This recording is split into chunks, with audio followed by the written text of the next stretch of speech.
আমি মনে করি যে এটা 18 জন না, আমরা যতজন দাঁড়িয়েছি প্রত্যেকের বিজয়, আমাদের পুরো শিল্পী সমাজের বিজয়। আমরা কোনো শিল্পীদেরকে ছোট করব না, কোনো শিল্পীদের বিরুদ্ধে বলবো না, তখন থেকেই কিন্তু আপনারা দেখে আসছেন।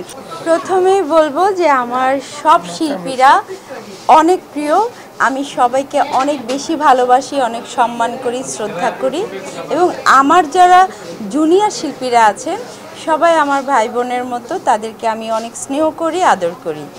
এই যে ভালোবাসার যে একটা সম্পর্ক, আমি তাদেরকে ভালোবাসি, তারা আমাকে ভালোবাসে, এই ভালোবাসার সম্পর্কেই কিন্তু তারা আমাকে সবাই ভোট দিয়েছেন।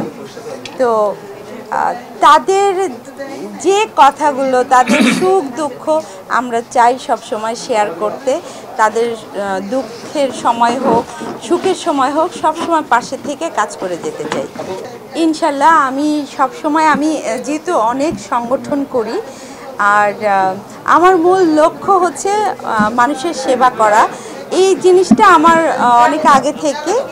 40% বেশি গ্লো, বিশ্বের 1 নম্বর গ্লো ক্রিম, নতুন গ্লো এন্ড লাভলি। আর আমি যখন কমিটিতেও যখন ছিলাম না, তখন থেকেই কিন্তু আমি কাজ করছি। তো ইনশাল্লাহ আমাদের প্যানেল আমরা সবাই একসাথে মিলেমিশে সামনের দিকে এগিয়ে যেতে চাই এবং আমাদের শিল্পীদের জন্য কাজ করতে চাই। আমি মনে করি যে এটা 18 জন না, আমরা যতজন দাঁড়িয়েছি প্রত্যেকের বিজয়, আমাদের পুরো শিল্পী সমাজের বিজয়।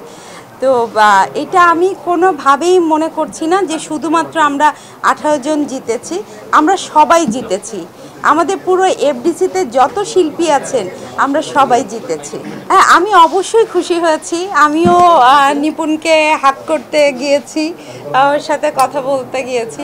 ও হয়তো বা একটু মন খারাপ করে আছে, তবে অভিমান হোক কষ্ট হোক, আমরা চাই তার কষ্টটা আমরা যেন দূর করতে পারি ইনশাল্লাহ। আপনারা তো দেখতেই পাচ্ছেন, সেটা আমরা যখন ইলেকশনে দাঁড়িয়েছি, আমরা শুরু থেকেই বলেছি যে আমরা কোনো শিল্পীদেরকে ছোট করব না, কোনো শিল্পীদের বিরুদ্ধে বলবো না, তখন থেকেই কিন্তু আপনারা দেখে আসছেন এবং আমরা কিন্তু বলছি এবং সেই কাজগুলো কিন্তু করেই আসছি।